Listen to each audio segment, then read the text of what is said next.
Okay. Yes.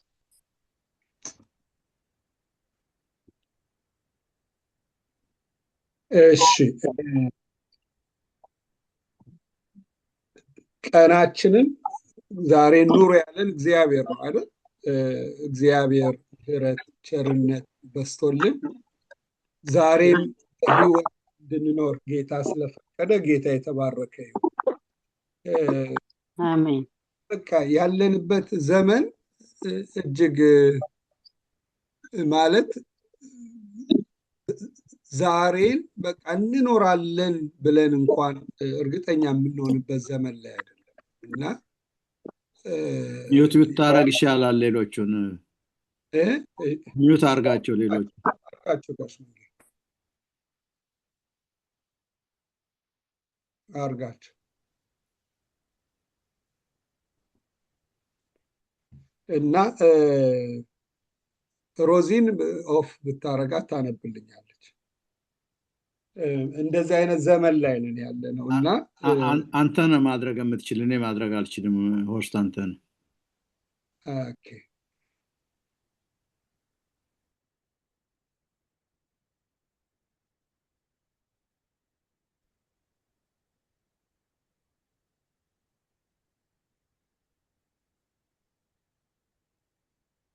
ቲንክ እሷ ኦፍ ነች እኮ አለች አለው።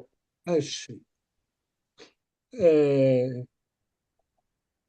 እና እንደዚህ አይነት ዘመን ላይ ነን ያለ ነው።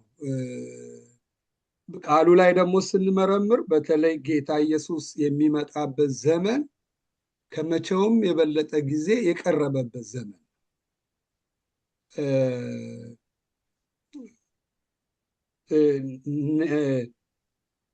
በተለይ ጌታ ሁለቴ ይመጣል። ያው ቃሉ ላይ እንደምናየው አንደኛው በስውር የሚመጣበት ነው፣ ሁለተኛው ያው ለሁሉ የሚገለጥበት ነው። ስለዚህ ንጥቀት ኤኒታይም የሚሆንበት ዘመን ላይ ነው የደረስነው። ዓለም በብዙ ምጥ ውስጥ ጭንቅ ውስጥ ናት ያለችው። ጌታም ይላል ዓለም ምን ይመጣብኛል ብላ እስከማታውቅ ድረስ በምጥ ውስጥ ትሆናለች። ምጥ ይሄ የክርስቶስ ኢየሱስ የምጽአቱ ምልክት ነው። የተለያየ ጦርነት እንሰማለን። ስንሰማ ያ ጦርነቱ እኛን ሊያስጨንቀን ወይም ደግሞ ተስፋ ሊያስቆርጠን ሳይሆን ምልክታችን ነው። ኢየሱስ ክርስቶስ የምንጠብቀው ጌታ ኤኒታይም እንደሚመጣ ለእኛ ምልክት ነው እና አሁን ጴጥሮስን ስናይ ጴጥሮስ ለተሰደዱት ሰዎች ነው የሚጽፍላቸው። በተለያየ ከተማ ውስጥ ኑሮ ህይወታቸውን ለማትረፍ በወንጌል ምክንያት ተሰደው ላሉት ነው የጻፈላቸው። አሁን እኛም ከሀገራችን ተሰደን ነው፣ በተለያየ ምክንያት ተሰደናል። ይሄ ከነሱ ጋር ለነሱ የጻፈው ለእኛ ሊትራሊ እንደጻፈው አይነት ነው መልእክቱ። እነዚህ ሰዎች ተሰደው ያለ በስደት አገር ውስጥ እንዴት መኖር እንዴት መመላለስ እንዳለባቸው የሚያሳስባቸው መጽሐፍ ነው። መጽሐፍ ጴጥሮስ 1 ሁለተኛውን ጴጥሮስ። ምክንያቱም እነሱ በተለያየ ስደት አገር ቢኖሩም ለዚህ ምድር ምጽአተኞች ናችሁ፣ ለዚህ ምድር እንግዶች ናችሁ። ስለዚህ እዚህ ምድር ላይ ስትኖሩ፣ እዚህ ምድር ላይ ስትመላለሱ እንደ ምጽአተኛና እንደ እንግዳ ኑሩ እያለ ደጋግሞ ያሳስባቸዋል እና ስለዚህ እዚህ እንግድነት ምድር ላይ ስትኖሩ እንዴት መኖር እንዳለባችሁ ብሎ ያለውን ነገር ሁሉ ይነግራቸዋል። ለምን? ማንነታችሁ የእናንተ አይዴንቲቲ የእናንተ ማንነት በክርስቶስ ኢየሱስ ደም የተዋጃችሁና የተገዛችሁ ናችሁ።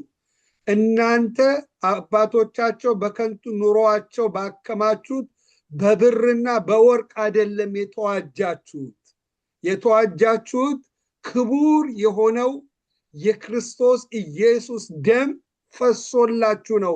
እናንተ ወደ እግዚአብሔር መንግስት የመጣችሁት ወደ እግዚአብሔር መንግስት የፈለሳችሁት ከጨለማ ወደሚደነቅ ብርሃን የገባችሁት እንዲሁ አይደለም።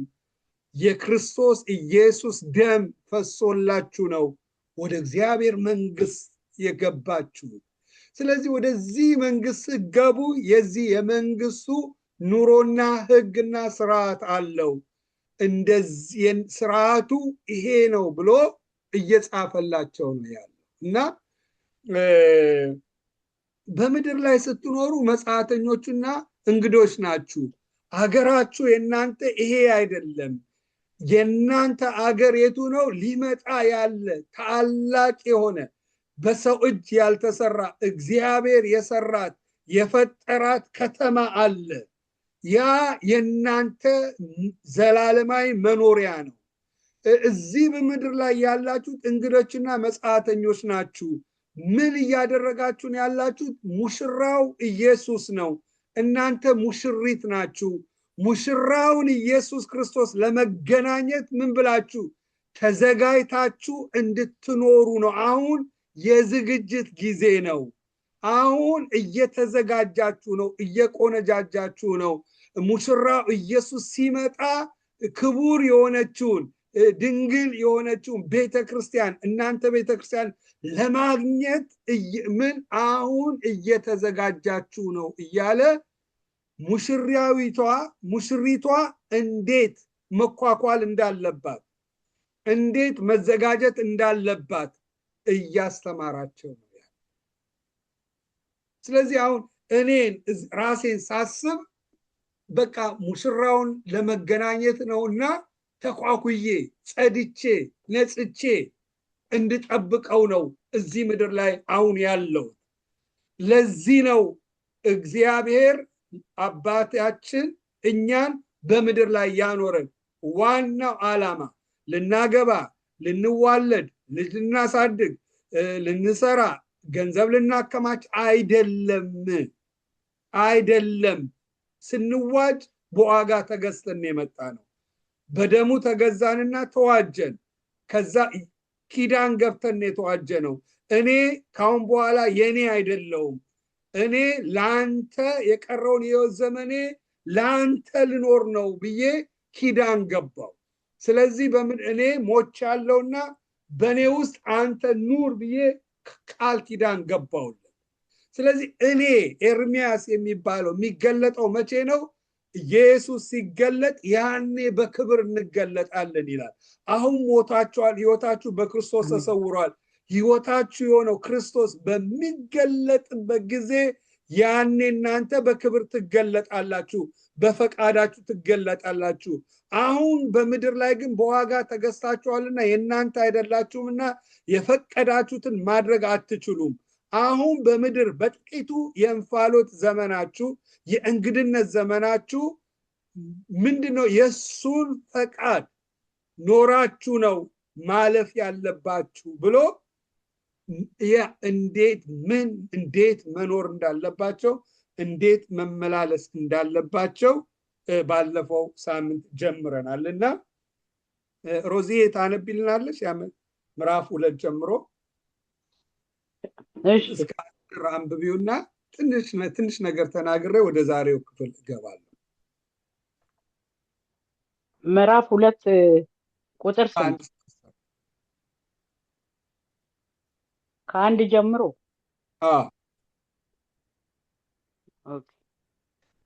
በጌታ በኢየሱስ ክርስቶስ ስም የእግዚአብሔርን ቃል አነባለሁ። እንግዲህ ክፋትን ሁሉ ተንኮልንም ሁሉ ግብዝነትንም ጽናትንም ሐሜትንም ሁሉ አስወግዳችሁ ጌታ ቸር መሆኑን ቀምሳችሁ እንደሆነ ለመዳን በእርሱ እንድታድጉ አሁን እንደተወለዱ ሕፃናት ተንኮል የሌለበትን የቃልን ወተት ተመኙ። በሰው ወደ ተጣለ በእግዚአብሔር ዘንድ ግን ወደ ተመረጠና ክቡር ወደ ሆነው ወደ ሕያው ድንጋይ ወደ እርሱ እየቀረባችሁ እናንተ ደግሞ እንደ ሕያዋን ድንጋዮች ሆናችሁ በኢየሱስ ክርስቶስ ለእግዚአብሔር ደስ የሚያሰኝ መንፈሳዊ መስዋዕትን ታቀርቡ ዘንድ ቅዱሳን ካህናት እንድትሆኑ መንፈሳዊ ቤት ለመሆን ተሰሩ። በመጽሐፍ እንዲህ ብሎ ተጽፏልና እነሆ የተመረጠና የከበረን የማዕዘን ራስ ድንጋይ በጽዮን አኖራለሁ፣ በእርሱም የሚያምን አያፍርም። እንግዲህ ክብሩ ለእናንተ ለምታምኑት ነው። ለማያምኑ ግን አናጢዎች የጣሉት ድንጋይ እርሱ የማዕዘን ራስ የእንቅፋትም ድንጋይ የማሰናከያም አለት ሆነ። ይቅርታ።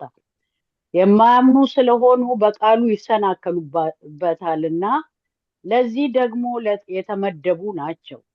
እናንተ ግን ከጨለማ ወደሚደነቅ ብርሃኑ የጠራችሁን የእርሱን በጎነት እንድትናገሩ የተመረጠ ትውልድ፣ የንጉሥ ካህናት፣ ቅዱስ ሕዝብ፣ ለርስቱ የተለየ ወገን ናችሁ።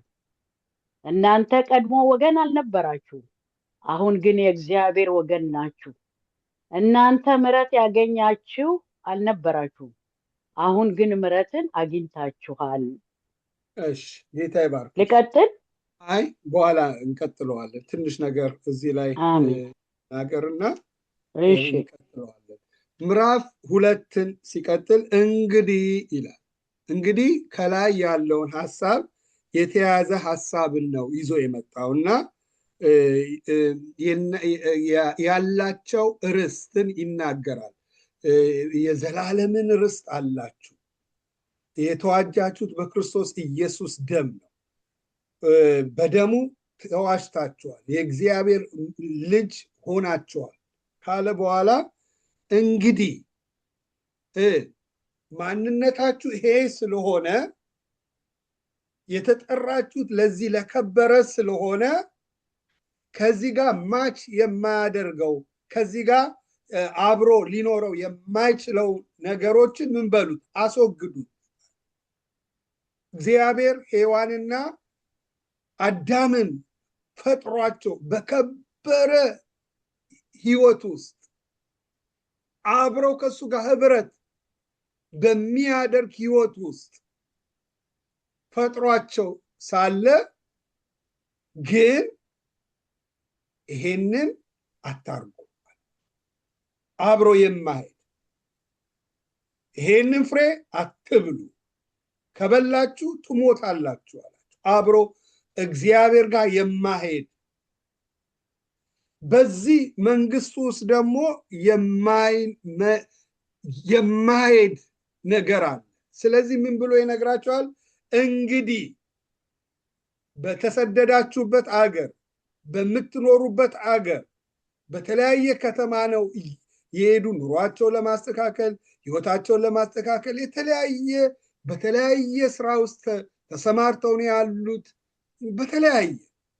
ስለዚህ ስትኖሩ ግን ከናንተ መወገድ ያለበት ክፋት፣ ተንኮል፣ ግብዝነት፣ ቅናት፣ ሐሜት ሁሉ ምን በሉት? ጌታ አይደለም የሚያስወግደው፣ አስወግዳችሁት። ለምንድነው እነሱ ማስወገድ ያለባቸው? እግዚአብሔርን ለመምሰል የሚያስፈልገውን ነገር ሁሉ እግዚአብሔር ምን ብሎናል? ሰጥቶናል። እኛ ጋር ነው ያለው ማስወገጃው መሳሪያ። ይሄ ኢፌክቲቭ ሆኖ የሚሰራው ዕለት ዕለት በመንፈስ ተሞሉ ይላል። ዕለት ዕለት የጸሎት ህይወት ካለን መንፈሳዊ ኃይልን እናገኛለን። ከእግዚአብሔር ቃል ጋር ምግቡን የእግዚአብሔርን ቃል ባነበቡ እንደ ምግብ ብላችሁ አስቡት። እያደገ ውስጣዊው ሰው እያደገ ይመጣል። ስለዚህ አቅምና ጉልበት ሲኖረው ይሄ የስጋ ስራዎች ናቸው፣ የአሮጌው ስጋ ስራዎች ናቸው ያሉት። ክፋት አለ፣ ተንኮል አለ፣ ግብዝነት፣ ቅናት፣ ሐሜት፣ እነዚህ ሁሉ አሉ። እነዚህን የማስወገድ አቅም ጉልበት አለው። የቱ? የአዲሱ ሰው ካልበላ ካልጠጣ መንፈሳዊ ነገር ዕለት ዕለት ካላገኘ፣ ዕለት ዕለት በመንፈስ ተሞሉ ይላል። ካላገኘ ግን እነዚህ ባህሪያቶች በሕይወቱ ላይ ይንጸባረቃሉ። ስለዚህ እነዚህን እንድናስወግድ ይነግራቸዋል። እንደገና ሕፃናት ወተትን እንደሚመኙ ከሕፃናት እናንተ የቃሉን ወተት፣ ይሄ ነው እኛን የሚያሳድገን ቃሉ፣ ተመኙ ብሎ የሚያስወግዱበት በእግዚአብሔር ቃል እንደሆነ ይጽፍላቸዋል። እና ወደ ማቅረቡ ይላቸዋል። በሰው ወደ ተጣለ የህይወት ራስ አስቡት። ህይወቴ ካለ ራስ ሲኖር ማለት ነው። ኢየሱስ ሃይማኖትን አይደለም ይዞ የመጣው ራሳችን ነው። የህይወታችን ራስ ነው ክርስቶስ። ስለዚህ በሰው ተጥሏል፣ ግን በእግዚአብሔር ወደ ተመረጠው ወደ ህይወት ራስ ወደ ኢየሱስ ቅረቡ። ወደ እሱ ስትቀርቡ ኃይልን ጉልበት እያገኛችሁ ትመጣላችሁ። ወደ እሱ ቅረቡ ይላልና ምን ይላል? እናንተ ደግሞ እንደ ሕያዋን ድንጋይ ሆናችሁ በኢየሱስ ክርስቶስ ለእግዚአብሔር ደስ የሚያሰኝ መንፈሳዊ መስዋዕት ታቀርቡ ዘንድ ቅዱሳን ካህናት እንድትሆኑ መንፈሳዊ ቤት ለመሆን ተሰሩ ይላል። ስለዚህ በምድር ህይወት ስንኖር ምን እየሆንን ነው? መንፈሳዊ ቤት ለመሆን እየተሰራን ነው። ሂደት ላይ ነን ያለ ነው። መንፈሳዊ ቤት ለመሆን ምን እያደረግን ነው? ለእግዚአብሔር ደስ የሚያሰኝ መንፈሳዊ መስዋዕትን ታቀርቡ ዘንድ ህይወታችን ሰውነታችሁን ያውና ቅዱስ መስዋዕት አድርጋችሁ ታቀርቡ ዘንድ ይላል ሮሜ 12:1 ላይ ሰውነታችሁን ያውና ቅዱስ መስዋዕት አድርጋችሁ ታቀርቡ ዘንድ በእግዚአብሔር ራይ እለምናችኋለሁ ብሎ ሐዋርያው ጳውሎስ ይናገራል። ስለዚህ እኛ ከክፋት ስንርቅ፣ እኛ ከተንኮል ስንርቅ፣ ከግብዝነት ስንርቅ፣ ከሐሜት ስንርቅ፣ ከኃጢአት ስንርቅ ምንድነው? ሰውነታችን ራሱ ለእግዚአብሔር ሕያው መስዋዕት። አምልኮ ማለት ቤተክርስቲያን ሄደን እያጨበጨብን መዘመር ስንጀምር አይደለም። አምልኮ ያ የአምልኮ ፓርት ነው። አምልኳችንን የምናቀርብበት መንገድ ነው። ለዚህ ነው ብዙ ጊዜ የአምልኮ መሪዎች ይባላሉ የሚዘምሩት፣ ግን ኮምፕሊትሊ መጽሐፍ ቅዱሳዊ አይደለም። ከመጽሐፍ ቅዱስ ከአ እስከ መጨረሻው ሲናገር የሚዘምሩትን የአምልኮ መሪ ብሏቸው አያውቅም፣ አይልም። ዘማሪዎች ነው። በዝማሬ ለእግዚአብሔር ምን እናቀርባለን? አምልኮ። አንዱ አምልኮ የሚቀርብበት መንገድ በዝማሬያችን ነው። አምልኮ ግን ትክክለኛው አምልኮ የሚጀምረው መጽሐፍ ቅዱስ እንደሚነግረን ሰውነታችንን ሕያውና ቅዱስ መስዋዕት አድርገን ስናቀርብለት አምልኮአችን በእግዚአብሔር ዘንድ ይጀምራል። እኔ እናንተ ሰውነታችንን ለእግዚአብሔር ሕያው የሆነ መስዋዕት አድርገን ካላቀረብን ማለት ለእግዚአብሔር ደስ የሚያሰኝ መንፈሳዊ መስዋዕት ታቀርቡ ዘንድ ይላል። ካህናት ሆነን ማቅረብ ካልቻልኩ ወገኖች ሆይ በደንብ ስሙኝ፣ ምንም ነገር ባደርግ እግዚአብሔርን እያመለኩ አይደለም። ልዘምር እችላለሁ፣ ዘመርኩ እንጂ እግዚአብሔርን እያመለኩት አይደለም። ልጸልይ እችላለሁ፣ ጸለይኩ እንጂ ጸሎቴ እግዚአብሔርን ወደ አምልኮ አይሄድም። ቃልም ልሰብክ እችላለሁ፣ የተለያየ ድርጊት ላደርግ እችላለሁ። ያ ሁሉ ነገር በእግዚአብሔር ዘንድ እንደ አምልኮ ሆኖ አይቀርም። ወይም ደግሞ አምልኮ ከተባለ ምን የሆነ አንካሳ የሆነ አምልኮ፣ እግዚአብሔር የማይቀበለው አምልኮ ሆኖ ይቀርባል። ምን ለማለት ፈልጌ ነው? አምልኮ የሚጀምረው እኔ ለእግዚአብሔር ከመለየት ነው የሚጀምረው። እኔ ለእግዚአብሔር ከምኖረው ህይወት ነው የሚጀምረው። ሲናገር ያዕቆብ ላይ ምን ይላል? አንደበቱን ሳይገታ ልቡን እያሳተ እግዚአብሔርን አመልካለሁ የሚል ሰው የእሱ አምልኮ ምንድን ነው ይላል? የእሱ አምልኮ ምንድን ነው ይላል? ከንቱ ነው። በቃ ስለዚህ አምልኮ የሚጀምረው አንደበቴ ጋር ይመጣል። አምልኮ የሚጀምረው ማንም ሰው የማያየው፣ ማንም ሰው ሊያየው ወደማይችለው ልብ ውስጥ ይገባል። ልቤ ውስጥ ያለውን ህይወት፣ ለሰዎች ያለኝ አመለካከት፣ ለሰዎች ያለኝ አስተሳሰብ፣ ለሰዎች ያለኝ ግንኙነት ቃልም ሳላወጣ ልቤ ውስጥ ያለው ህይወት ለእግዚአብሔር የተለየ ከሆነ እግዚአብሔር ቅዱስ ከሆነ እግዚአብሔርን የሚፈራ ከሆነ የሚያከብር ከሆነ አንደበቴ ልቤ ጥሩ ሆኖ አንደበቴ ደግሞ የፈለገውን ነገር እየተናገረ ሰውም ማሳዝን ሰውም ጎዳ ሲሰማም አይታነጽ ከሆነ ወገኖች ሆይ እኔ ሳሎን የሱ አምልኮ ምንድነው ይላል? ከንቱ ነው። እንዲያውም አምልኮች ደረጃዎች አሉ። እውነተኛ አምልኮ ይላል አብ የሚወደው ይላል ምን ህፃናት እናትና አባት የሌላቸውን ህፃናት በችግራቸው መርዳት፣ እንዲሁም ደግሞ ባልቴቶች ባላቸው የሞተ እርዳታ ማግኘት የማይችሉ ባልቴቶች አሉ። እነሱን መርዳት። ባልቴቶችን ብዙ ጊዜ ሰው አይፈልጋቸው፣ አቅም የላቸው፣ ጉልበት የላቸው፣ የሚረዳቸው የለም፣ በሰው አይታዩም። የሚያያቸው የእግዚአብሔር ልብ ያለው ሰው። እነሱን ሄደን ብንረዳ፣ ህፃናት ደግሞ ማንም መልሰው ሊሰጡን የማይችሉ እናትና አባት የሌላቸው ወላጆች የሌላቸውን እነዚህም ብንረዳ የእግዚአብሔር ቃል ያዕቆብ ላይ እንደ እውነተኛ አምልኮ አብ የሚወደው ይላል። ከአምልኮም ልዩነት ሲያመጣ ደረጃዎች። ስለዚህ ሁል ጊዜ በምድር ላይ ስንኖር ይሄ ሰውነቴ 24 ሰዓት ሙሉ ካህን ነን። እኔ እናንተ ለእግዚአብሔር የተለየን ወገን ነን፣ ካህናቶች ነን። ካህናት ደግሞ ምንድነው? ለእግዚአብሔር መስዋዕትን ነው የሚያቀርበው። መስዋዕትን ይዘን የምንቀርበው ድሮ እንደዚህ አይደለም። አሁን መስዋዕታችንን የምናቀርበው ሰውነታችንን ለእግዚአብሔር ስንለይለት፣ ቅዱስ አድርገን ስንጠብቅለት፣ በክፋት ከኛ እያስወገድን እንደገና እነዚህ ቅናት፣ ሐሜት፣ ተንኮል፣ ግብዝነት እነዚህም ባህሪያቶች ከኛ እያስወገድን የሱ የሆነውን ባህሪ ክርስቶስን ልበሱት ይላል።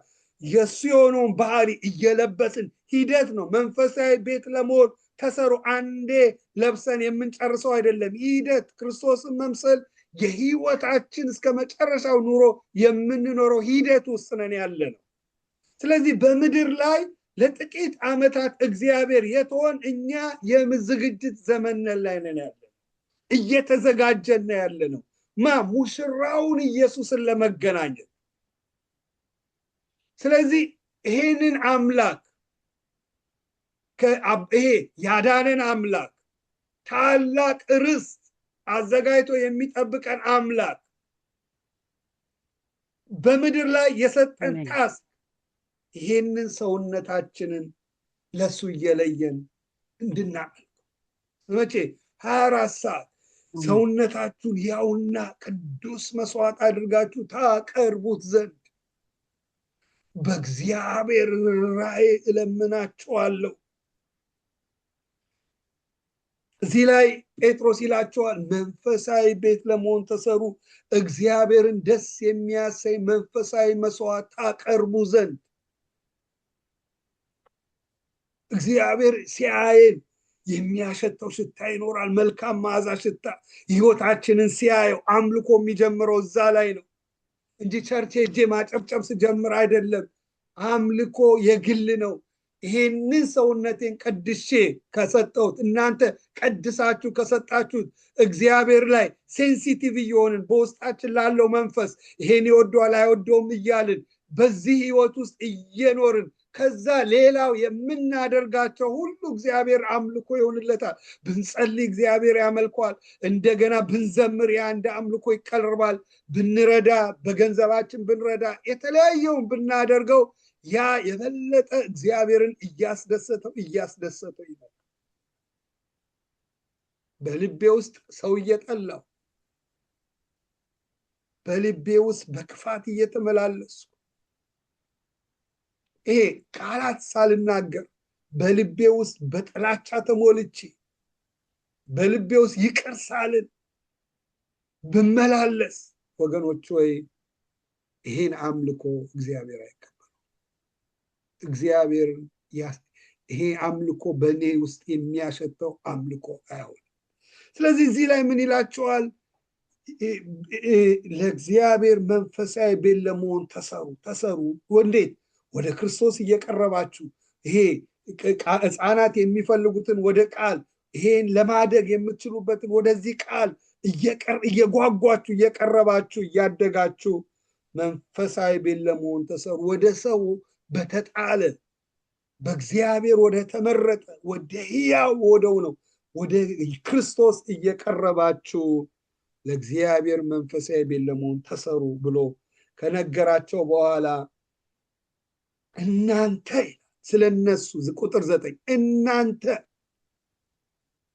በስደት ውስጥ በችግር ውስጥ የምትበሉት የምትጠጡ የሌላችሁ ባንካችሁ ውስጥ ገንዘብ የሌለ እንዲህ የሆናችሁ እንደዛ እናንተ ስለነራሳቸው ያላቸው አስተሳሰብ በስደት ሀገር ውስጥ ሲኖሩ አንዳንዴ የበታችነት ሰው ይሰማዋል።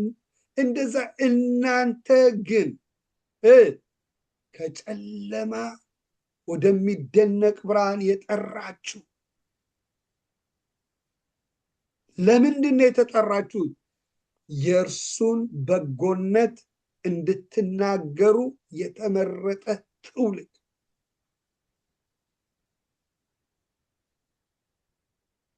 በምድር ላይ ስንኖር እኔ እናንተ በተለያየ ነገር ውስጥ እናልፍ ይሆናል። እነዚህም እንዳለፉት አሁን በተለያየ ልዩ ልዩ ፈተና ውስጥ አዝናቸዋል ይላል። ልዩ ልዩ ፈተና ውስጥ ነው እያለፉ ያሉት። ግን ማንነታቸው እናንተ ማንነታችሁ እናንተ ግን ከጨለማ ወዴት ወደሚደነቅ ብርሃን ከየት ከድቅድቅ ጨለማ የነበርንበት ህይወት ድቅድቅ የሆነ ጨለማ ከጨለማም ድቅድቅ ከሆነ ጨለማ ከየት ወዴት ወጣችሁ?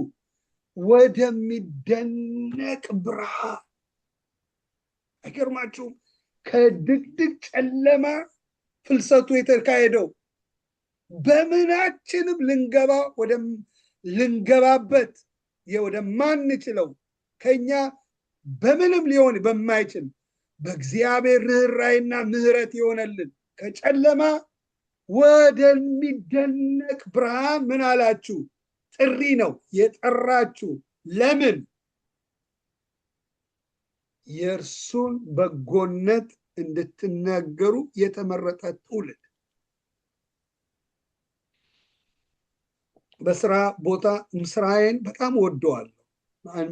እንደወደው የሚያደርገኝ ምንድን ነው? ከተለያዩ ሰዎች ጋር የምገናኝበት ኦፖርቹኒቲ። የተለያዩ ሰዎች፣ የተለያየ ሀገር፣ የተለያየ ህዝብ፣ በቃ ትልቅ ኦፖርቹኒቲ።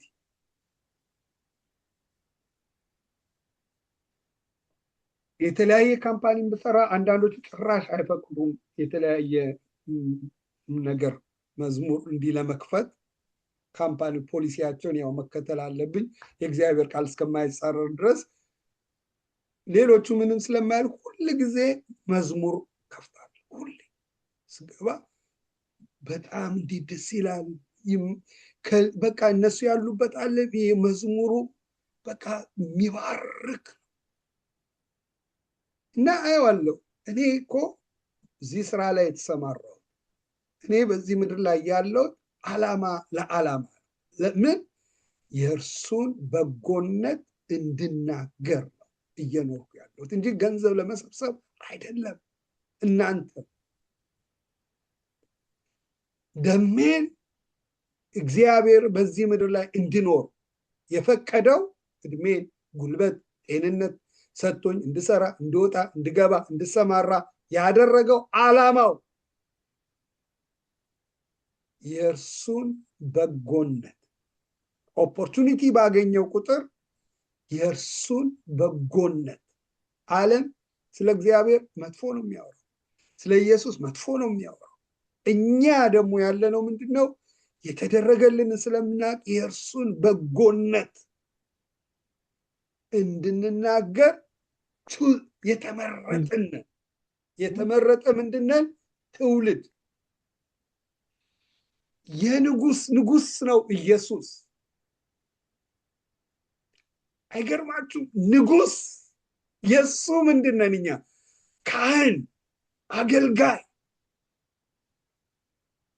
አስቡት፣ ያለን ኦቶሪቲ፣ የዘላለም ጌታ የሆነው፣ የሁሉ ንጉስ የሆነው፣ የሁሉ ፈጣሪ የሆነው የሱ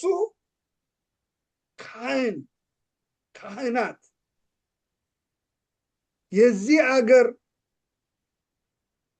የዚህ አገር ንጉስ የሆነው አገልጋይ በስራው በጣም ደስተኛ የሚሆን ይመስላል። በቃ ባገኘው ኦፖርቹኒቲ ሰዎች የማያውቁት ከሆነ ለማሳወቅ ይፈልጋል የንጉሱ አገልጋይ እንደሆነ። እኛ ደግሞ አስቡት፣ የነገስታት ንጉስ የሆነው የጌቶች ሁሉ ጌታ የሆነው የሱ የንጉሱ ምንድነን? እኛ ካህናት። ቅዱስ ምንድነን? እኛ የተለየ ምን ቅዱስ ምንድነን? ሕዝብ። ለርስቱ ደግሞ ርስቱ ማለት የሚኖርስ ርስቱ፣ የሱ ርስት አለ።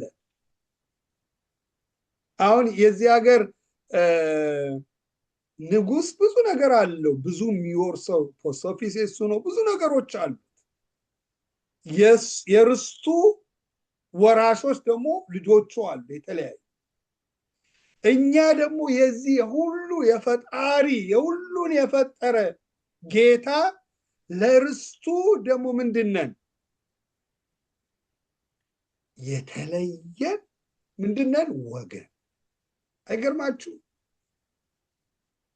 እነዚህ እኮ ስደተኞች የሆኑ ሲታዩ በዓለም ዘንድ አቅም የሌላቸው የሚመስሉ ሕዝብ የሚመስሉ ሪል ማንነታቸው ግን እንደዚህ ነው። ለርስቱ ርስቱን ሊወርሱ የተዘጋጁ ምንድን ናቸው? የተለየ ወገን ናቸው። እናንተ ምሕረት ያገኛችሁ አልነበረም፣ አሁን ግን ምሕረትን ምን ብላችኋል? አግኝታችኋል ብሎ ሐዋርያው ጴጥሮስ ይነግራቸው። ምሕረትን አግኝታችኋል። እናንተ በተለይ ኤፌሶንን ምዕራፍ 2 ሙሉ ብታነቡት በጣም ምዕራፍ 2 ሙሉ ብታነቡት ማን እንደነበር፣ ክርስቶስን ሳናገኝ ምን እንደነበር፣ በጨለማ ቁጥጥር ውስጥ እንደነበር፣ በሰይጣን ቁጥጥር ውስጥ እንደነበር ብዙ ነገር ይነግረንና አሁን ግን በጸጋው ድናችኋል፣ ከዛ ወጣንና በክርስቶስ ቀኝ አስቀመጠን ብሎ ምዕራፍ 2 አንብቡ። ከዛ ውስጥ እንደው ስለነበርንበት ሲናገር ቁጥር እናንተ ምዕራፍ 1 ጀምሮ ሙታን እንደነበርን በኃጢአተኛ እንዴት ክርስቶስ ወደ እግዚአብሔር መንግስት እንዳመጣ ይነግራል። ምዕራፍ 2 ኤፌሶን 11 ጀምሮ አነበዋለሁ። ስለዚህ እናንተ በስጋ አሕዛብ የነበራችሁ፣ በስጋ በእጅ በተገረዙት በተባሉት ያልተገረዛችሁ የተባላችሁ ይህን አስቡ። በዚያን ዘመን ለእስራኤል መንግስት ርቃችሁ፣ ለተስፋው ቃል ኪዳን እንግዳ ሆናችሁ፣ በዚህ ዓለም ተስፋን አጥታችሁ፣ ከእግዚአብሔር ተለይታችሁ ያለ ክርስቶስ ነበራችሁ። እስቲ የነበርንበት ከእግዚአብሔር ርቃችሁ፣ ካለ ክርስቶስ ሆናችሁ፣ ከተስፋው ቃል ኪዳን ሆናችሁ፣ በዚህ ዓለም ስትኖሩ ደግሞ ተስፋ የሌላችሁ የተገረዙ በተባሉት ያልተገረዛችሁ ይህንን አስቡ ይላቸው። አሁን ግን እናንተ በፊት ርቃችሁ የነበረው በክርስቶስ ኢየሱስ ሆናችሁ በክርስቶስ ደም ምን ብላችኋል? ቀርባችኋል። እርሱ ሰላማችን ነውና ሁለቱን ያዋሃደ በአዋጅ የተነገሩት የትእዛዛት ሕግ ሽሮ በመካከል ያለውን የጥል ግድግዳው በስጋው ያፈረሰ፣ ይህም ከሁለታቸው አንድን አዲስ ሰው በራሱ ይፈጥር ዘንድ ሰላምን ያደርግ ዘንድ ጥልን በመስቀል ገሎ በእርሱ ሁለታቸውን በአንድ አካል ከእግዚአብሔር ጋር ያስታርቅ ዘንድ ነው ብሎ ይናገራል።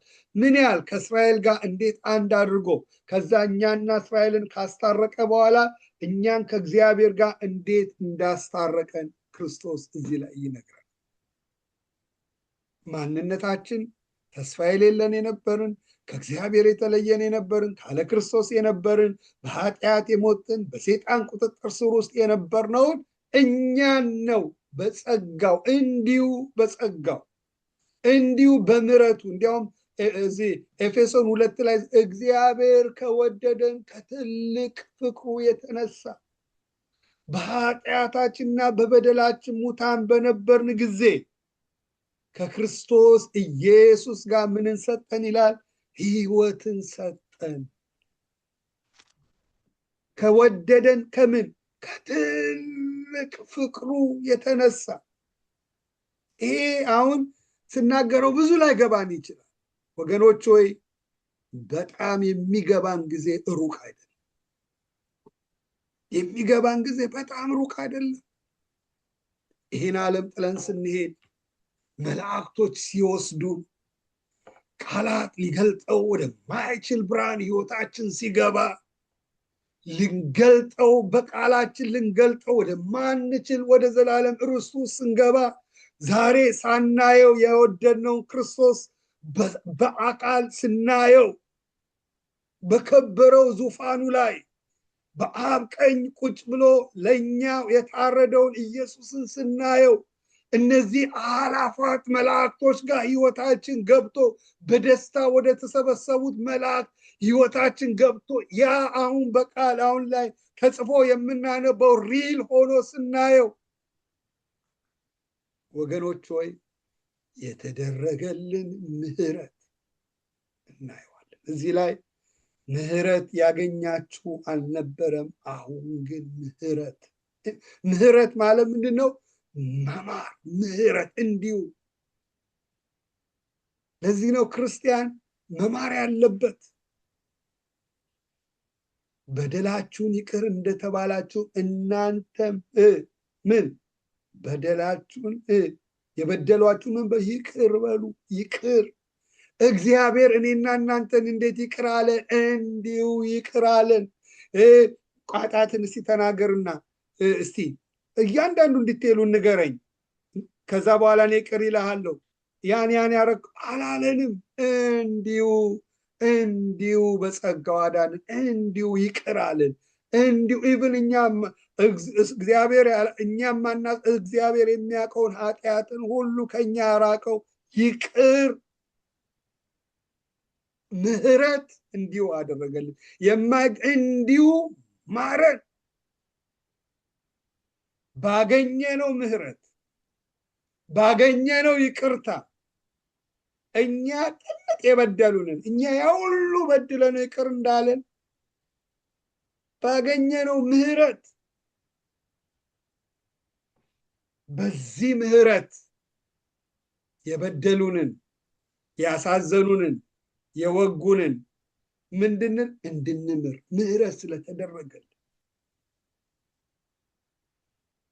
ይህ ሁሉ ምህረት ተደርጎልን ትንሽ ምህረቱን ካልማርን ያ ትልቁ ምህረት ይያዛል፣ ይከለከላል። እዚህ ላይ አሁን ግን ምህረትን አግኝተናል፣ ምህረትን ተምረናል። እንዲሁ ቁጥር 11 ይሄ እግዚአብሔር ያደረገ እንዲሁ መማሩ ከእግዚአብሔር ነው፣ ማንነታችን መቀየሩ ከእግዚአብሔር ነው።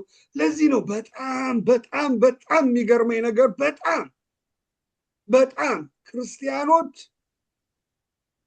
ጌታን አግኝተው ጌታን አውቀው አንዳንዶቹ አገልጋይ ሆነው የዘር ሜንታሊቲ ህይወታቸው ላይ ሲታይ በጣም ያሳዝናል። ለምን? እዚህ ጋር ያላቸው ማንነት ስላልገባቸው፣ ከየት ወዴት ህይወታቸው እንደመጣ ስላልገባቸው ለነሱ ትልቁ ነገር ዘራቸው፣ ከነሱ ዘር ውጪ የሆነው አነስተኛ፣ ከነሱ ዘር አንድ የሆነው በላይ እንዴት መታወር ወገኖች። ክርስቲያን ከጨለማ ወደሚደነቅ ብርሃን ይጠራ፣ የእርሱን በጎነት እንዲናገር የተመረጠ ትውልድ፣ የንጉሥ ካህን፣ ቅዱስ፣ ለርስቱ የተለየ ወገን ነው ክርስቲያን። እዚህ መንግስት ውስጥ ነው የገባው። አሁን እኔ ከዚህ መንግስት ላይ እግዚአብሔር እንደዚህ የተለየ ወገን ብሎኝ በስጋዊ ማንነቴ የምመራ ከሆነ ከዚህ ህይወት ውስጥ ልጎድል ይችላል። ያ ማንነቴ የሚስበኝ ከሆነ፣ ያ ማንነቴ ቅድሚያ የምሰጠው ከሆነ ወገኖች ሆይ ይሄ ያገኘሁት ምህረት ላጣው እችላለሁ። ስለዚህ እኛ ክርስቲያኖች እንደዚህ እንደሆንን ማሰብ ተገቢ ነው። ስለዚህ የእግዚአብሔርን ፓርት ከተናገረ በኋላ ቁጥር 11 እና 12 በኋላ ደግሞ ይናገራል። ወዳጆቼ ሆይ ነፍስን ከሚዋጋ ስጋዊ ምኞት ትሩቁ ዘንድ እንግዶችና መጻተኞቹ እንደሆናችሁ እለምናለሁ። አንብቢልኝ ሮዚ 11 እና 12።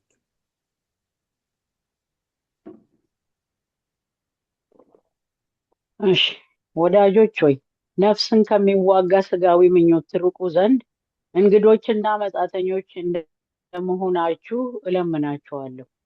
ስለሚመለከቱት ስለ መልካሙ ስራችሁ ክፉ እንደምታደርጉ በዚህ እናንተንም በሚያሙበት ነገር በሚጎበኝበት ቀን እግዚአብሔርን ያከብሩት ዘንድ በአሕዛብ መካከል ኑሯችሁ መልካም ይሁን። እሺ ጌታ ይባርክሽ። ወዳጆቼ ሆይ አሜን። ነፍስን ከሚዋጋ ስጋዊ ምኞት እናንተ ለርስቱ የተለየ ወገን ናችሁ። ርስቱን የምትወርሱት ወገን ናችሁ። ርስቱ ደግሞ የተያዘው በማን ነው? በእግዚአብሔር ዘንድ ነው። ይሄ ርስት ደግሞ የሚገለጠው መቼ ነው? በመጨረሻው ዘመን ነው የሚገለጠው። አሁን እዚህ ላይ ወዳጅ ነፍስን ስጋ ምኞት ትርቁ ዘንድ እንግዶችና መጻተኞች እንደመሆናችሁ ለምናችኋለሁ። አሁን ለዚህ ምድር እናንተ እንግዶች ናችሁ። አሁን ለዚህ ምድር እናንተ መጻተኞች ናችሁ።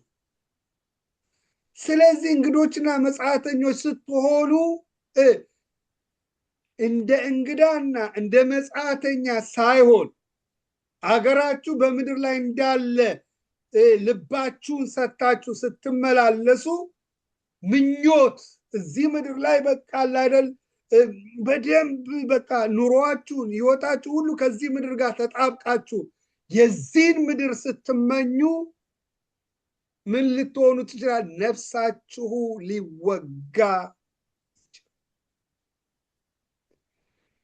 ወዳጆች ሆይ ነፍስን ከሚዋጋ ስጋዊ ምኞት፣ ነፍስን ከሚዋጋ ምን ስጋዊ ምኞት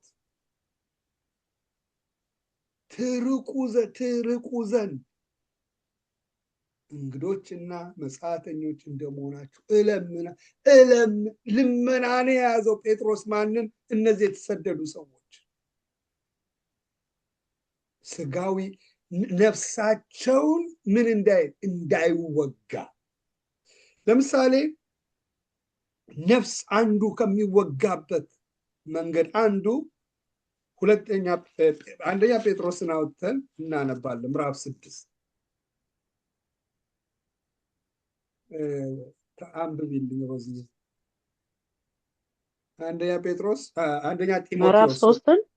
አንደኛ ጢሞቴዎስ ምዕራፍ 6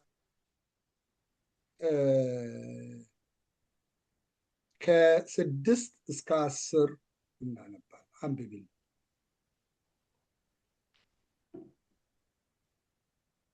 አንደኛ ጢሞቴዎስ ምዕራፍ 6 ከ6 እስከ 11 10 እስከ 10 ነው። ያ እስከ 10 ኦኬ። ኑሮዬ ይበቃኛል ለሚለው ግን እግዚአብሔርን መምሰል እጅግ ማትረፊያ ነው። ወደ ዓለም ምንም እንኳን አላመጣንምና አንዳችንም ልንወስድ አይቻለንም። ምግብና ልብስ ከኖረን ግን እርሱ ይበቃናል። ዳሩ ግን ባለጠጎች ሊሆኑ የሚፈልጉ በጥፋትና በመፍረስ ሰዎችን በሚያሰጥምና በሚያሰንፍ በሚጎዳም በብዙ ምኞትና በፈተና በወጥመድም ይወድቃሉ። ገንዘብን መውደድ የክፋት ሁሉ ስር ነውና አንዳንዶች ይህንን ሲመኙ ከሃይማኖት ተሳስተው በብዙ ስቃይ ራሳቸውን ወጉ። ጌታ ይባርክሽ። በጣም አሜን። እዚህ ጋር ሐዋርያው ጳውሎስ ለጢሞቴዎስ የሚመክረው ምክር ነፍሳችንን ከሚወጉ ነገሮች አንድ ኑሮዬ ይበቃኛል የሚለው ግን እግዚአብሔርን መምሰል እጅግ ማትረፊያው ነው። ያው ሙሉ ሀሳቡ እናንተ ያው ታነቡታላችሁ፣ ጢሞቴዎስ ላይ ታገኙታላችሁ። ኑሮዬ ይበቃኛል፣ ምኖርበት ኑሮ ይበቃኛል ባለኝ መርካት የሚለው ሰው ግን እግዚአብሔርን መምሰል እጅግ ማትረፊያው ነው። ወደ ዓለም ምንም አላመጣንምና አንዳች ልንወስድ አይቻለንም። አሁን መጣው እዚህ ምድር ላይ አንድ ቀን ግን እጠራለሁ አይደል? ሁላችንም እንጠራለን እንግዶች ስለሆነ። ስጠራ ምንድነው ይዘን የምንሄደው? እስቲ የሚነግረኝ። ባንኬ ውስጥ ብዙ ገንዘብ አስቀምጫለሁ፣ የተለያየ ንብረት አከማችቻለሁ። እሺ ይዞ ሊሄድ የምችለውን ንገሩ። ምንድነው ይዘን የምንሄደው?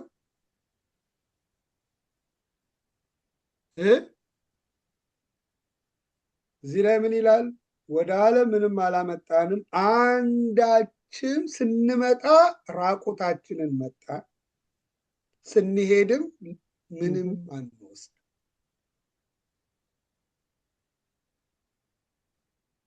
እኔ ሁሌ እናገረዋለሁ፣ አሁንም እናገራለሁ። ሁሌ በቃ እግዚአብሔር በህይወቴ በተለያየ ነገር ከእግዚአብሔር ቃል ውጭ በሁኔታዎች ከተናገሩ ሁሌ የማረሳው የወንድሜ ወደ ጌታ የሄደበትን በጭራሽ ልረሳው አልችልም። ብዙ ጊዜ ተናግሬ ይሆናል፣ አሁንም እነግራቸዋለሁ። ወደ ጌታ ሄዶ በቃ ቤቱን እዚህ ሀገር ነበር የሚኖረው እና ላስተካክል የካውንስል ቤት ነበረና በቃ ልክ ሆስፒታል ገባ፣ ወደ ጌታ ሄደ። ወዲያው ቤቱን አስተካክዬ ለካውንስል መስጠት ነበረብኝና በቃ ብቻዬን ቤት ውስጥ እያስተካከልኩ እያለ በቃ ወረቀቶች ሳገላብጥ ምን ስል ወረቀቶችን ለመጣል ማለት ነው እያገላበጥኩ እያለ አስታውሳለሁ ማስተርሱን የተማረበትን አየሁት እና እግዚአብሔር ወደኋላ ወሰደኝ። ምንድን ነው የወሰደኝ? በቃ ለመማር የነበረውን ጉጉት። ጥሩ ናቸው እነዚህ ነገሮች፣ ኔጌቲቭ ሆኖ አይደለም። እና እየታመመ ምንም እያለ መንግስት ደግሞ ገንዘብ ከልክለውት እዚህ ምንም በቃ ፍቃድ ሳይሰጡ ስለነበረ ቤተሰብ እየረዳውም ነው የተማረው። ምንም የሚያስፈልገውም ገንዘብ የለውም የሚበላ የሚጠጣው እና ቤትም ነበር የሚረዱት እና የነበረውን ጭንቀት ግን እንዳስበው እግዚአብሔር አደረገኝ። ለመማር የነበረው ጉጉት ብዙ ተምሮ ማለት ዲግሪውን ጨርሶ ማስተርሱን ይዞ ከዛ በኋላ ፍቃዱን ከልክለውት ነበረ። ፍቃዱን ሲሰጡት እንዲያውም ያልሰጡትን ሁሉ 6 ወር ሁሉ ሰጥተውታል። ያቆሙበትን ሁሉ ቤቱን የምን ሁሉን ከፍለውታል። እና እዚህ ሀገር ኢንዴፊኒቱን አገኘ። ወረቀት ኢንዴፊኒት ወረቀቱ ግን ያ ይጨነቅ የነበረውን ሁሉ አሰብ ያ በከለከሉበት ጊዜና ወረቀቱ አለ እጄ ላይ እሱ ግን የለም። ሳገላብጠው ማስተርሱ እጄ ላይ አለ። ወንድሜ ግን ያ ያሳለፈው በቃ ይጨነቅ የነበረው ያስብ የነበረው ይደክምበት የነበረው እየታመመ ጥረቱ ጥሩ ሆኖ እያለ ግን እሱ የለም። ወረቀቱ ግን ማስተርሱ እጄ ላይ ነው። በጣም እየገረመኝ ቁምሳጥኑን ክፍት አድርጓለሁ። ልብሱ ሁሉ ተደርድሯል። ወንድሜ የለም። ልብሱ ሁሉ አለ። ቦርሳ ዋሌቱ ሁሉ እዛ፣ ባንክ ካርዶቹ። የሰው ህይወት ከንቱ እንደሆነች በብዙ ነገር እንጨነቃለን፣ እንታወቃለን። ነገ የኛ እኮ አይደለች። ትልቅ በህይወቴ ላይ ትምህርት በእግዚአብሔር ካስተማረኝ ሞት ማለት ሲመጣ እንሄዳለን፣ ጥለነው እንሄዳለን። ስለዚህ እዚህ ላይ ምን ይላል? ወደዚህ ዓለም ምንም አላመጣንም፣ ልንወስድም አንዳችም ልንወስድ አይቻልም። ምግብና ልብስ ከኖረን እርሱ ይበቃናል። ማለት እነዚህ ካለ ምግብ ካለ ልብስ መኖር አልችልም። ራቁቴ መሄድ አልችልም። ምግብ ካልበላው ደግሞ መኖር አልችልም። እነዚህ ለሰው ልጆች አስፈላጊ ነገሮች ናቸው። ከኖረ ይበቃናል። ዳሩ ግን ባለጠጎች ሊሆኑ የሚፈልጉ ባለጠጎች ይሆኗል ሊሆኑ የሚፈልጉ ገና ዲዛየር ዓለም ኢምፖዝ የምታደርገን እዚህ ምድር ላይ ባለጠጋ ካልሆን ምን ኑሮክ የተስተካከለ አይደለም፣ አንተ ደስተኛ አትሆንም፣ አንተ የጎደለክ ነው የሚል ነው ሲስተም ሁሉ። አድቨርቲዝመንቱ ብትሉ ምኑ ብትሉ ቢሆን ነገር ጎሎናል። እኛ ባለጸጋ ከሆነ ምኞትን እያሳየን ነው፣ ከፊታችን የሆነ ነገር እያሳየን እንድንኖር ነው። ሰይጣን የዚህ ዓለም ገዢ አይደል ያንን ሲስተም የዘረጋው። ስለዚህ ሁሌ ደስተኛ ባለን ነገር ላይ ደስተኛ እንዳንሆን፣ ባለን ነገር ላይ ረክተን እንዳንኖር የሚያደርግ ነው የዚህ ዓለም ሲስተም ኑሮ። ስለዚህ ባለጠጋ ሊሆን የሚፈልጉ በጥፋት በመፍረስ ሰዎችን በሚያሰጥም በሚያሰም በሚጎዳ በብዙ ምኞትና በፈተና ወጥመድ ምን ይላሉ? ይወድቃሉ። በፈተና ውስጥ ይወድቃሉ።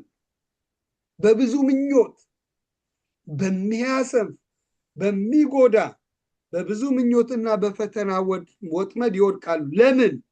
ገንዘብን መውደድ። ገንዘብን መውደድና ገንዘብን መጠቀም ሁለቱ የተለያዩ ናቸው። ገንዘብን መውደድ ህይወታችንን ሲመራ፣ ህይወታችንን ኮንትሮል ሲያደርገው፣ ከሰዎች ጋር ባለን ግንኙነት ገንዘብ የበላይ በህይወታችን ላይ ሲሆን፣ ገንዘብን መውደድ የክፋት ሁሉ ምንድነው ይላል? ስር። ክፋት ስሩ ገንዘብን መውደድ። በጣም የሚያሳዝን ነገር እዚህ ላይ ይናገራል። አንዳንዶቹ ይህንን ሲመኙ፣ ገንዘብን ሲመኙ፣ ገንዘብ የሚያገኙበትን ሜካኒዝም ነው የሚያስቡት እንጂ መንገዱን አያስቡም። መንገዱ ጽድቅ አለው ወይ? መንገዱ ቅድስና አለው ወይ? መንገዱ የእግዚአብሔር መንገድ ነው ወይ? መንገዱ እግዚአብሔር ይከብርበታል ወይ? ያንን አያስቡም። ገንዘብን ምንድነው ይመኛል። የሆነ ነገር ለማድረግ እንዲመኙ ያደርግና ከዛ ያንን ለማግኘት የያዙት ይመስል ገንዘብን ሲመኙት ከእግዚአብሔር ሐሳብ ይወጣል፣ ከእግዚአብሔር መንገድ ይወጣል፣ ከእግዚአብሔር ጽድቅ ይወጣል፣ ከእግዚአብሔር ቅድስና ይወጣል። ለምን? የሚመኙ ገንዘቡን ማግኘት የሆነ ለስጋ ምኞት የሆነ ነገር እንደጎደላቸው ነው የሚሰማቸው እንጂ ባላቸው ነገር ረክተው የመኖር የለውም። ለምን? ከሚያዩት ከምኞቱ የተነሳ። ስለዚህ ምን ይላል? ገንዘብን መውደድ ክፉ። አንዳንዶቹ ይህንን ሲመኙ ከሃይማኖት ተሳስተው ማለት እግዚአብሔር ከሰጠላቸው ካሰመረላቸው መንገድ ከሱ ተሳስተው በብዙ ስቃይ ራሳቸውን ምን አደረጉት ይላል? ራሳቸውን ወጉት። አያሳዝንም? ነፍሳቸውን ወጉት። ነፍስ ፈቃድ ያለችው ነፍስ ጋር የእግዚአብሔር እኔ ክርስቲያን ሰዎች ክርስቲያን የሆነ ሁሉ ስጋ አለን፣ ነፍስ አለን፣ መንፈስ አለን። መንፈስ አይደለውም፣ መንፈስ አይደላችሁ። ነፍስ፣ ስጋ፣ መንፈስ ያለን። መንፈስ ነኝ፣ በስጋ ውስጥ እኖራለሁ፣ ነፍስ አለኝ አይደለም። ነፍስ፣ ስጋ፣ መንፈስ ያለኝ። ስጋዬ ሁል ጊዜ የእግዚአብሔር ጠላት ነው። መንፈሴ የእግዚአብሔር የሆነውን ነገር ነው የሚፈልገው። መሀል ላይ ደግሞ ነፍስ አለች። ፈቃዷ ወዴት ነው የምትሄደው? የነፍስ ፈቃድ ወዴት ነው የሚሄደው? ወደ ተመገበው ነው። የስጋን ነገር ከተመገብ ወደ ስጋ ታደላለች። የመንፈስን ነገር ባበዛው ቁጥር ወደ መንፈስ ፈቃዴ ወደ መንፈስ ወደ እግዚአብሔር ፈቃድ።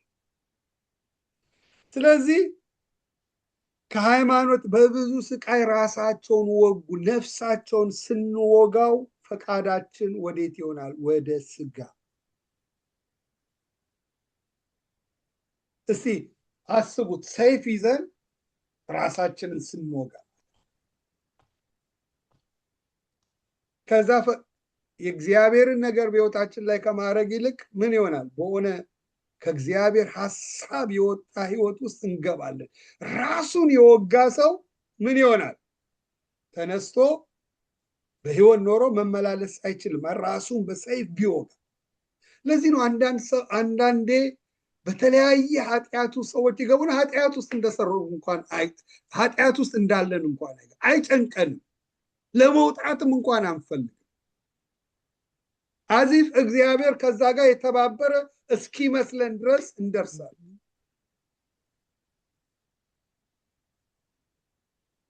እና በቃ it becomes normal። ለምን? ነፍሳችን ተወቅታለች። በብዙ ስቃይ ራሳቸውን ምን አሉት? ራሳቸውን ወጉት። የት? ገንዘብን ሲወዱ፣ ገንዘብን ሲመኙ። እዚህ ምድር ላይ ሁለት ጌታ አለ፣ አንዱ እግዚአብሔር፣ አንዱ ገንዘብ። ገንዘብ ዓለም ይሁት ገንዘብ። እኔ የምሰራባቸው ሁሌ በቃ ያወራሉ ስለ ገንዘብ፣ ለሚሊየን ቢሊየን የሚያወሩት ወሬ ገንዘብ ገንዘብ ገንዘብ ገንዘብ ገንዘብ። ከስንት አንዱ ነው በቃ ስለ እግዚአብሔር ነገር ጥቂት።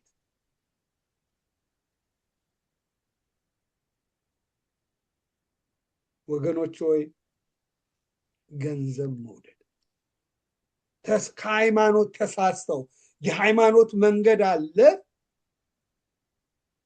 ያንትተው ገንዘብ ወደሚመራቸው መዋሸት ከፈለጉ ይዋሻሉ። ለምን? ገንዘብ ካገኘንበት ምንም አይከብደንም። ዋሽተን ወይኔ ዋሸው እግዚአብሔርን በደልኩ ልመለስ ይቅር እንዲለኝ የሚል ነገር የለም። በቃ ኖርማል ይመጣል። ከሃይማኖት ተሳስተው ራሳቸውን ወጉ ይላል። ቁጥር 11 አንተ ግን የእግዚአብሔር ሰው ወይ፣ አንብቢው እስከ 13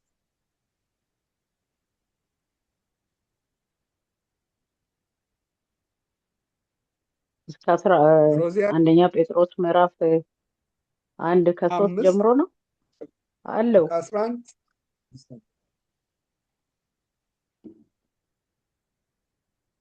5 ምን 11 እስከ 16 አንብቢ። ምዕራፍ 5 የሰማይ ነው። ምዕራፍ 6 ከ11 ጀምሮ አንብቢ። ጴጥሮስ ኖ ጢሞቴዎስ ላይ ነው። ጴጥሮስ 6 ጢሞቴዎስ ኦኬ ጢሞቴዎስ ምዕራፍ 6 አንደኛ ጢሞቴዎስ ምዕራፍ 6 11 ጀምሮ። ኦኬ አንተ ግን የእግዚአብሔር ሰው ሆይ ከዚህ ሽሽ፣ ጽድቅና እግዚአብሔርን መምሰል፣ እምነትንም፣ ፍቅርንም፣ መጽናትንም፣ የዋህነትንም ተከታተል። ልቀጥል? እስከ 16 አንተ ግን የእግዚአብሔር ሰው ሆይ ከዚህ ሽሽ፣ ጽድቅና እግዚአብሔርን መምሰል፣ እምነትንም፣ ፍቅርንም፣ መጽናትንም፣ የዋህነትንም ተከታተል። መልካሙን የእምነት ገድል ተጋደል። የተጠራህለትንም በብዙም ምስክሮች ፊት በመልካም መታመን የታመንህለትን የዘላለምን ሕይወት ያዝ። ሁሉንም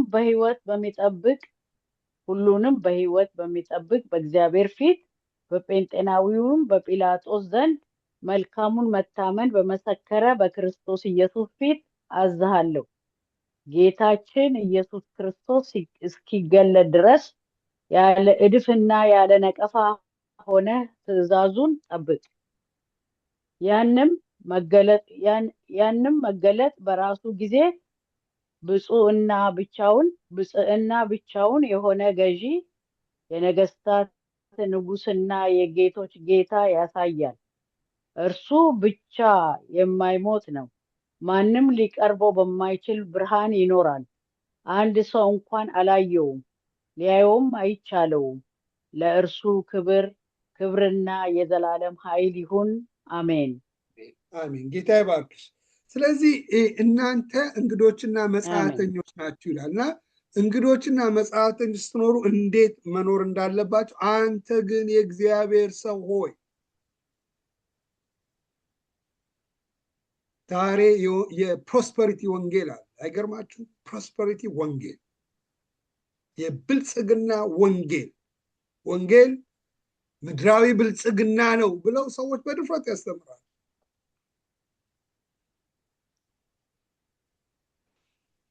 አንተ ግን የእግዚአብሔር ሰው ሆይ ከዚህ ምን በል ሽሽ። ኬት ገንዘብን ከመውደድ ከሃይማኖት ተሳስተው ራሳቸው ብዙዎች ወቅተውታል።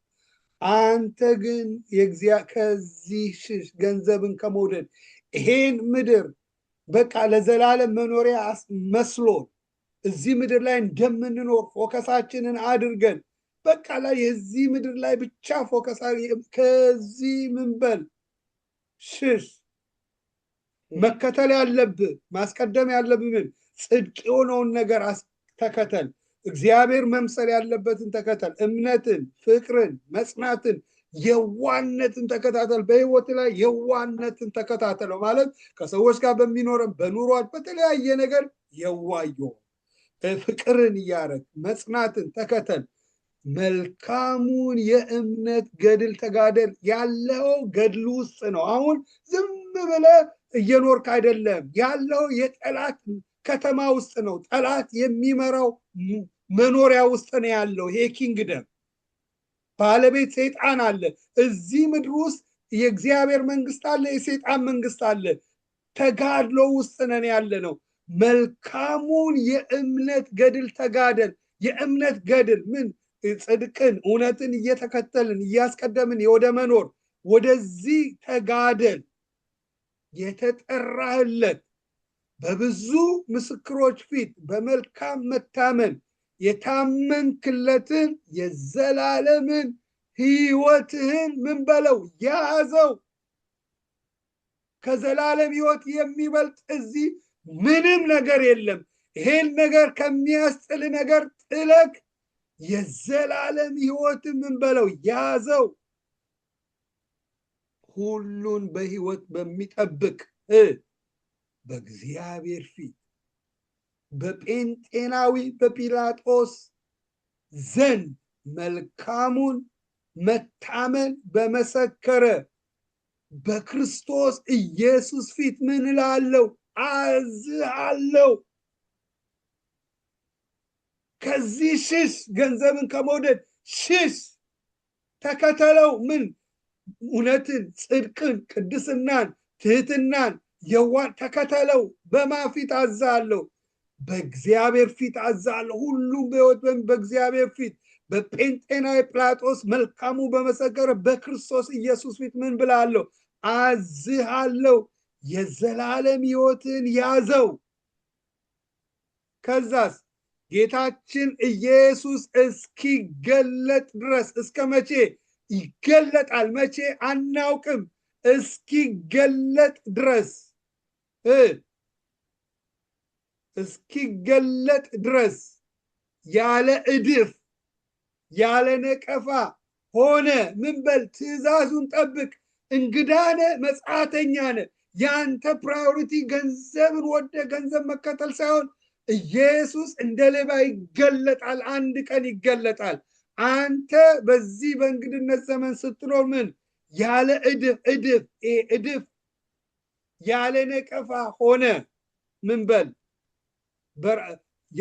ትእዛዙን ጠብቅ። ያን መገለጡን በራሱ ጊዜ ብፁዕና ብቻውን የሆነ ገዢ፣ የነገስታት ንጉስ፣ የጌቶች ጌታ ያሳያል። እርሱ ብቻ የማይሞት ነው። ማንም ሊቀርበው በማይችል ብርሃን ይኖራል። አንድ ስንኳን አላየውም፣ ሊያየውም አይቻልም። ለእርሱ ክብር የዘላለም ኃይል ይሁን አሜን ብሎ ይናገራል። እዚሁ ቁጥር ምዕራፍ 6 ጢሞቴዎስ 17 ላይ በአሁኑ ዘመን ባለጠጎች የሆኑ የትዕቢትን ነገር እንዳያስቡ። ለምን? ሰው ብልጥግና ሲሞላበት ሳያውቀው ትዕቢት ይጋርደዋል። በቃ የእሱ ኑሮ የተስተካከለ የተሟላ በቃ አይደል ምንም የማያስፈልገው አድርጎ ያ ትዕቢት የመሞላት ቻንሱ ሃይ ነው። ለዚህ ነው ትዝ ይላችኋል ጌታችን ኢየሱስ ክርስቶስ ያ ብዙ ያከማቸውን ሰው ጎተራውን አሰፋ፣ ጎተራውን አስተካከለ። ምን አለ? ነፍሴ ሆይ አሁን በቃ ቢጠጪ የቀረች ዘመን ላይ ኑሪ ሲላት፣ አንተ ሰነፍ ነገ ዛሬ ነፍስን የሚወስድ መልአክ ይመጣል። ስለዚህ እዚህ ላይ የትዕቢትን ነገር እንዳያስቡማ የአሁኑ ዘመን ባለጠጎች ሆኑ። እንዲያውም ምን ይላል? ደስ እንዲለን ሁሉን አትርፈን በሚሰጠን በያው እግዚአብሔር እንጂ በሚያልፍ ባለጠግነት ተስፋ እንዳያደርጉ እዘዛቸው። ምዕመናኖች በመካከላችሁ በቤተ ክርስቲያን ውስጥ ያሉ ባለጠጎች ከሆኑ በትዕቢትን ነገር እንዳያስቡ፣ ግን ደስ እንዲለን። ገንዘብ ሲኖረን ደስ ይለናል። የእግዚአብሔር ቃል እንደሚለው ደስ እንዲለን ሁሉን አትርፎ በሚሰጠን በሚያልፍ ሳይሆን በእግዚአብሔር ላይ ተስፋ እንዲያደርጉ እዘዛቸው ይላል። እውነተኛውን ሕይወት ይይዙ ዘንድ። ለካ ውሸተኛ ሕይወት አለ። ባለጠጋ ሆነን በዚህ ምድር ላይ ለራሳችን ብንበላ፣ ለራሳችን ብንጠጣ፣ ለራሳችን ብንለብስ፣ ለራሳችን የተለያየ ነገር ብናደርግ ያ እውነተኛ ሕይወት አይደለም። እዚህ ላይ ምን ይለዋል? እውነተኛውን ሕይወት ይይዙ ዘንድ። ምንድን ነው እውነተኛው ሕይወት? ለሚመጣው ዘመን ለራሳቸው መልካምን መሰረት የሚሆንላቸውን መዝገብ እየሰበሰቡ መልካምን እንዲያደርጉ፣ በበጎ ስራ ባለጠጎች እንዲሆኑ፣ ሊረዱና ሊያካፍሉ የተዘጋጁ እንዲሆኑ ምን በላቸው? ምከራቸው ይላል። ባለጠጎች የዚህ በቤተ ክርስቲያኑ ባለጠጎች ከሆኑ እውነተኛውን ሕይወት ይይዙ ዘንድ። ብልጥግና መኖር ያ እውነተኛ ሕይወት አይደለም። እውነተኛውን ሕይወት ይይዙ ዘንድ እንዴት? ባላቸው ገንዘብ ምን ሊረዱ ሊያካፍሉ የተዘጋጁ እንዲሆኑ፣ በመልካም ነገር ባለጠጎች እንዲሆኑ ምከራቸው ብሎ ይነግረዋል። ወደ ክፍላችን ወደ ጴጥሮስ እንሄድና እንጨርሳለን። ስለዚህ ምን ይላል? ቁጥር ምዕራፍ 2:11 ምን ብሎ ይነግራቸዋል? ወዳጆች ሆይ ነፍስን ከሚወጋ ሥጋዊ ምኞት ትርቁ ዘንድ እንግዶችና መጻተኞች እንደመሆናችሁ እለምናችኋል። ነፍስን ከሚዋጋ ሥጋዊ ምኞት ትርቁ ዘንድ። ለምን? እንግዶችና መጻተኞች እንደመሆናችሁ እለምናችኋለሁ ብሎ ይነግራቸው። ስለዚህ ዛሬ ሐሳቤን እዚህ ላይ ስጠቀልለው የዚህ ምድር እንግዶች ነን፣ መጻተኞች ነን። ነፍሳችንን ሊወጉ የሚፈልጉ ብዙ ነገሮች አሉ። አንዱ ገንዘብ መውደድ። ዛሬ እግዚአብሔር ቃል እንደሚነግረን ገንዘብ ከመውደድ እንድንጠነቀቅ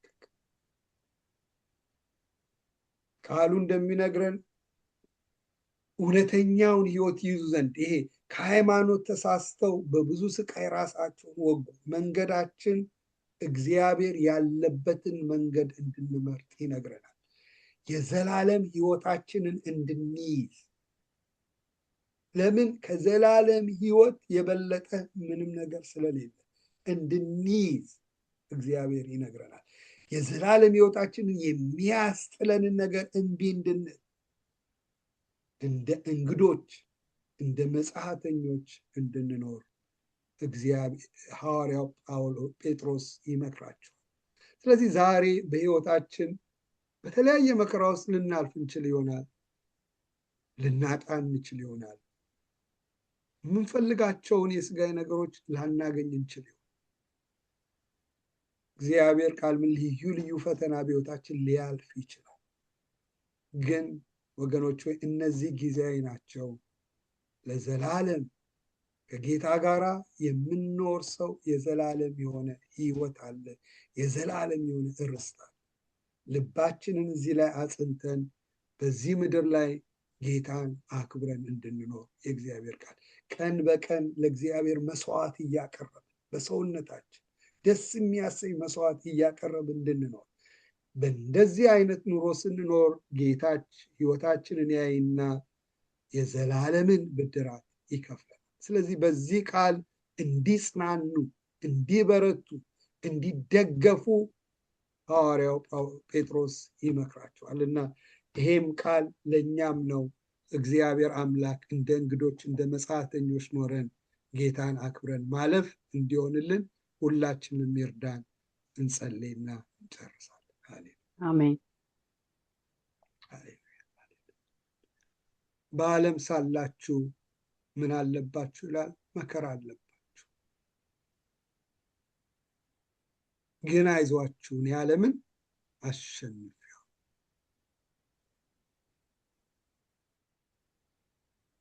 ስለምትበሉት ስለምትጠጡት አትጨነቁ።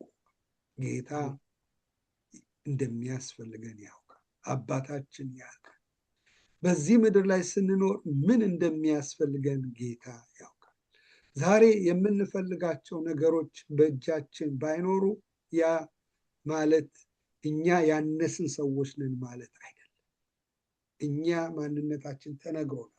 ግን አሁን ያለነው የስደት ምድር ላይ ስለሆንን እንግዶች ስለሆንን የሆነ ሰው ቤት ውስጥ ብንሄድ እንደ እንግድነት በቃ ቁም ሳጥናችን፣ ሶፋችንን፣ ያለንን ልብስ ሁሉ ይዘን አንሄድም። እዛ ቤት ትንሽ ለዛች ቀን የምንቆይበት ይዘን ነው የምንሄደው። ለምን? እዛ ስለማንኖር። እኛም ለዚህ ምድር እንግዶች ነን። አንድ ቀን ወደ መኖሪያችን እንጠራለን። ኤኒታይም እንጠራለን። ተዘጋጅተን እንድንኖር ጌታ ይፈልጋል። ሙሽራው ኢየሱስ ተዘጋጅቷል። ዛሬ የጠበቃት ያለው ሙሽራይቷ ተቆነጃጅታ እንድትጠብቀው በጽድቅ በቅድስና በንጽህና አምራለት ተውባለት ሙሽራው ለመገናኘት ይፈልጋል። ስለዚህ ዛሬ ህይወታችንን እያዘጋጀን ያለ ነው። ሙሽራውን ለመገናኘት እየናፈቅን ያለ ነው። ሙሽራውን ለማግኘት እየጠበቅን ያለ ነው። ሙሽራውን ለማግኘት እየናፈቅነው ነው ያለ ነው ወይስ ምኞታችን ወደ ሌላ ዞሮ ከዚህ ምድር ጋር ህይወታችን ተጣብቆ? ዛሬ እየነገረን ያለው ሙሽራውን እንድንናፍቀው። የኛ እውነተኛ መኖሪያ ይሄ አይደለም። ሊመጣ ያለ ህይወት አለ። ያ ነው የኛ ትክክለኛው መኖሪያ። ሙሽራውን እየናፈቅነው እንድንኖር ጴጥሮስ ይመክራል። እግዚአብሔር ሁላችንንም በዚህ መንፈስ ይባርከን። በዚህ መንፈስ ህይወታችንን ያድሰው። ሙሽራውን ኢየሱስን በመናፈቅ ህይወት፣ በመጠበቅ ህይወት አሜን ገለጥ ያለው ኢየሱስ በቀራንዮ መስቀል ላይ ደሙን አፍሶ የዋጀንን ኢየሱስ በመናፈቅ ሙሽራው ኢየሱስ በክብር ልጆቹን ሊወስድ በናፍቆት እየጠበቀ ያለው እኛም እዚህ ምድር ላይ እየናፈቅ ነው። መቼ ነው ሙሽራው የሚመጣው እያለው በዚህ ህይወት እየተመላለስን እንድንኖር ይፈልጋል። እንግድነት ላይ ነን ያለነው። እንግዶች ነን፣ መጻተኞች ነን። ለራሳችን ለነፍሳችን ደጋግመን መንገር ያለብን ይህንን እውነት።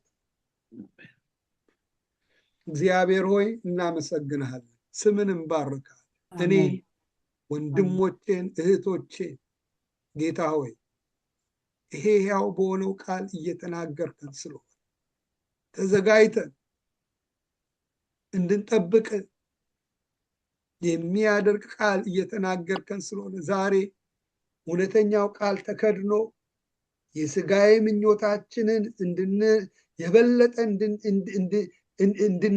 እንድንፈልገው የሚያደርግ ትምህርት ሽንገላዎች ቀርበውልናል።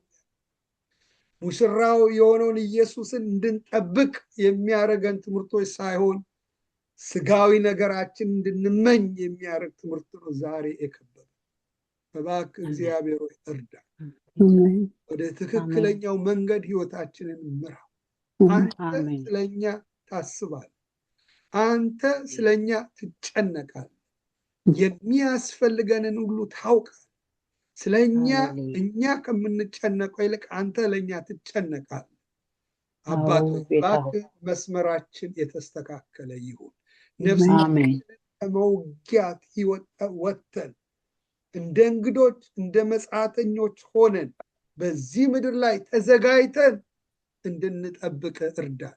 በትዳራችን ስንኖር ተዘጋጅተን ባላችንን እየወደድን ሚስታችንን እየከበርን አንደበቶቻችን ሁሉ እየተዘጋጀ ህይወት ከወንድሞቻችን ከእህቶቻችን በቤተክርስቲያን በስራ ቦታ በማናቸውም እንቅስቃሴያችን ላይ ተዘጋጅተን እንድንጠብቅ። ሙሽራው ኤኒታይም ይመጣል። እንደ ልባም ቆነጃጅቶች ተዘጋጅተን እንድንጠብቅ፣ አንቀላፍተን ሳይሆን ተዘጋጅተን እንድንጠብቅ። ከእንቅልፍ ህይወታችን ወጥቶ አንተን በመጠበቅ ህይወት፣ አንተን በመናፈቅ ህይወት፣ አንተን በመጓጓት ህይወት፣ አንተን በመጠማት ህይወት እግዚአብሔር ጠብቀን። የዓለም ነገር ከመጠማት ህይወታችን ወጥቶ ወደ ትክክለኛው መንገድ፣ ወደ ትክክለኛው ሃይማኖት፣ ወደ ትክክለኛው የጽድቅ ህይወታችን ገብቶ አንተን ወደ መናፈቅ ህይወት ማራናታ ማራናታ ማራናታ ወደሚል ህይወታችንን አስገባል። በጎደለን ነገር ህይወታችን ተይዞ በጎደለን ነገር ልባችን ፎከስ አድርጎ እንዳይኖር እንደ መጻተኛ እንደ እንግዳ በዚህ ምድር ላይ እንግዶች እንደሆንን አውቀን እና አብርሃም አንተን እየናፈቅን ያንተ የሰራውን ከተማ እየናፈቅን ከአንተ ጋር ለመኖር እየናፈቅን መኖር ህይወት ለእኛ ሊገለጥ ካለው ክብር ጋር ቢመዛዘን የአሁኑ ዘመን ስቃይ ምንም እንዳይደለ ቆጥራለሁ እንዳለ ወደዚህ ህይወታችንን እንድታስገባ፣ ወደዚህ ወደ መረዳት ባለጠግነት ነፍሳችንን እንድታመጣ በጌታ በኢየሱስ ጸልያለሁ። ሁላችንም እርዳን፣ የደከምነውን አበርታን፣ ልባችን የዛለውን ደግፍ፣ ተስፋ የቆረጠ ተስፋችንን አድስ፣ ሙላት፣ በኃይል አስተካክለ ወደ ትክክለኛው ነገር መሮጥ እንድንችል ነፍስ። አንተ ግን የእግዚአብሔር ሰዎች ከዚህ ሽሽ መሸሽ ካለብን ሸሽተን መሮጥ ወዳለብን ወደ ትክክለኛው መንገድ ውስጥ ህይወታችንን እንድትከተል በኢየሱስ ክርስቶስ ጸልያለሁ። ስለነበረን ጊዜ ሁሉ ተባረክ። ስለ ሁሉ ክብር ላንተ በጌታ በኢየሱስ ክርስቶስ ለስማን አሜን። ጌታ ይባርክ። ጌታ ይባርክ። እግዚአብሔር ይባርክ።